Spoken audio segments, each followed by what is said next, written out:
Julie a venit să-i dau și lui sandwich-uri cu brânză almete. Lui îi place foarte mult această brânză și îl servesc și pe el.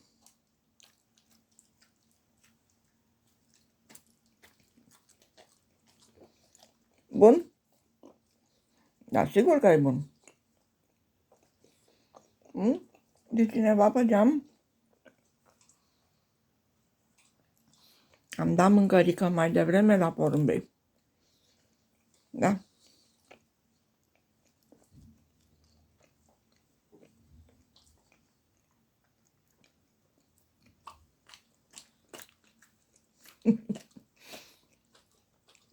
Hap, hap și gata.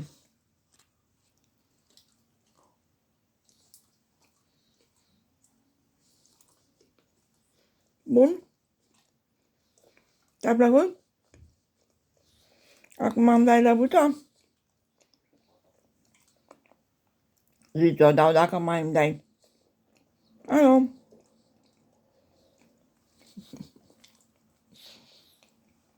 Hai, mai dăm lăbuța. Hai că să-ți mai dau sandwich. Vrei? Ciuri, Ciurică, ai poftă de o pisică? Mami, eu nu mănânc pisici. Vreau doar sandwich-urile alea de acolo. Da? Hai. Ce faci, gri? Te grăbi, le-ai mestecat, hap, hap. Hai. Uite ce frumoase sunt. Sunt și gustoase.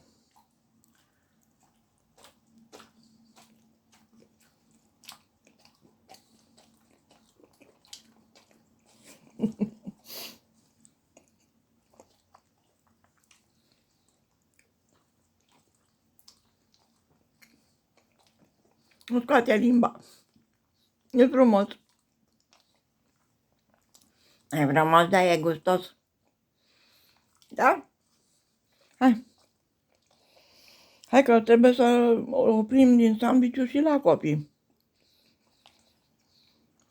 Ce mai ai? Brânză și cu pâine. Poți să le mai faci. Da? Le mai fac?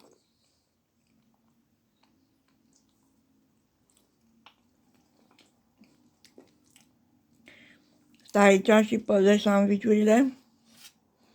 Uite numai câte mai sunt. Vezi? Trebuie să le păstrăm și lor. Da? Eu mai vreau. Mai dăm. Hai, îți mai dau unul. Da, ai dreptate. Mai avem pâine și mai avem și brânză almete și le mai fac și lor. Bine?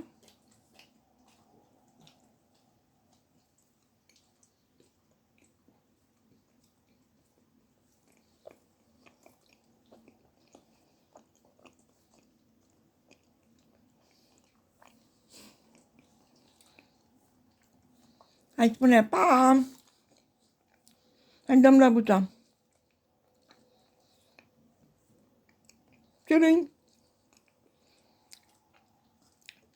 Hai dăm lăbuța. Nu pe aia, pe asta de aici. Hai să facem salut voios de pionieri. Vreau să văd dacă au venit porumbei. Știu că tu nu mănânci porumbei. Eu nu mănânc. Îmi place să mă uit cum ciorcăne pe acolo pe geam. Bine. Acum spunem la revedere. Pa! La revedere, toate bune! Ne vedem la sandwich-ul următor. Hai, dăm lăbuța. Am văzut că ai vrut să mi-o dai. Da, două. Ți-o dau înapoi. Ți-o dau înapoi.